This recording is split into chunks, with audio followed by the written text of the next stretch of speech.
He says, God, you don't honor my prayer because of my righteousness, but you honor my prayer because of your mercy.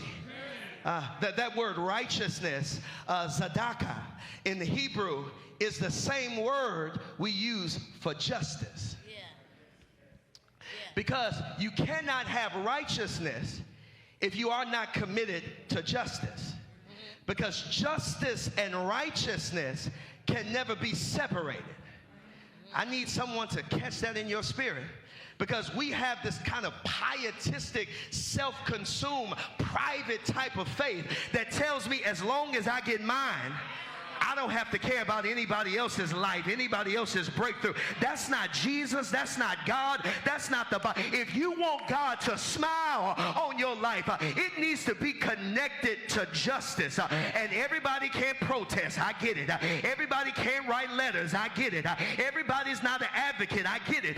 But you have to be committed to justice. And you know what's getting ready to happen on Tuesday? You get to go to the polls and practice some justice because God wants to see is your righteousness connected to justice. I don't care how much you smoke. I don't care who you slept with. I don't care what you drank last night. I don't care who you lied on. I want to know, do you have a commitment to justice?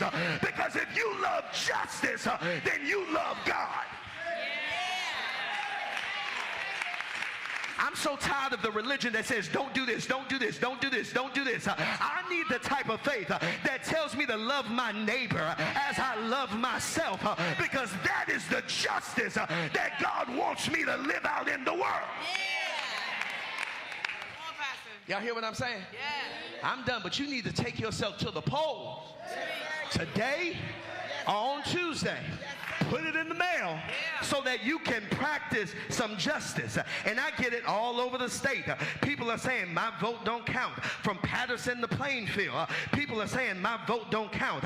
But voting is a political sacrament.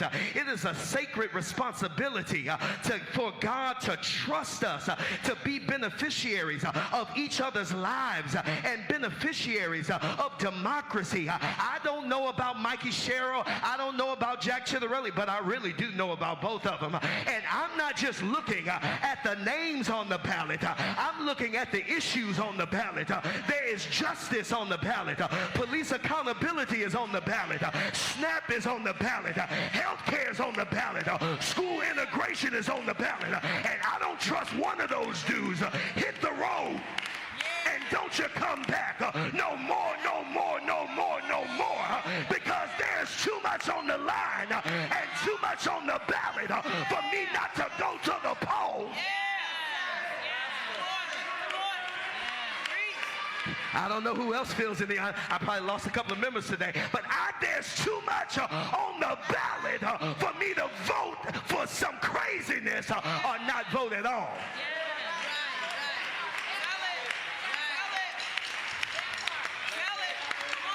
Black women tried to tell us last year not to trust that man that's in the Oval Office right now. And look at everything we endured because some of us voted for craziness or didn't vote at all. But I love God too much not to vote for justice.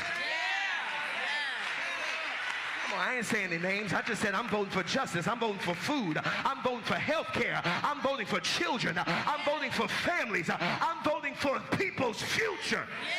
And your vote does count. Somebody say my vote does count. Because you know one vote can lose an election. In 1645, it was one vote that gave Oliver Cromwell the control over England. In 1649, it was one vote that caused Charles I to be executed. In 1795, it was one vote that made English instead of German the dominant language in this country. In 1845, it was one vote that brought Texas into the Union. In 1868, it was one vote that disallowed about white supremacists like Andrew Johnson from being impeached. In 1933, it was one vote that gave Adolf Hitler leadership over the Nazi Party. In 1960, it was one vote in every precinct in Illinois that made sure that JFK became the president. In 2013, it was one vote on the Supreme Court that gutted voting rights. In 2017, it was one vote by John McCain that saved the Affordable Care Act. Don't tell me that one vote can make a difference.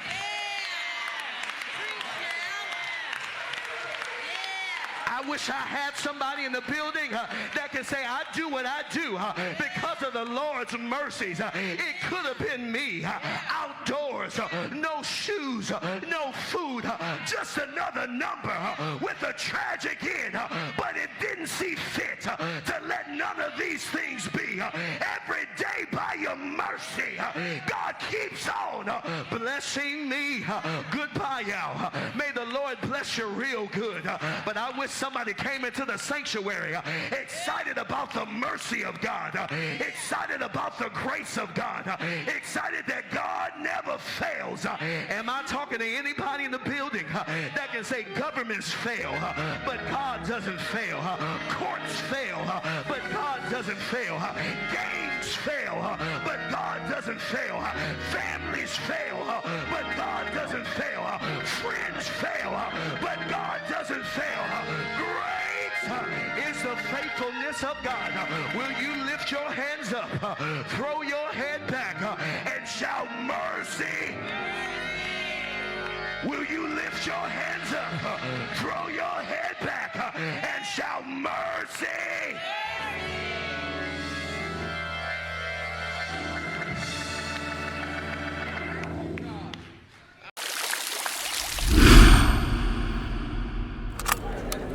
Look here, everybody.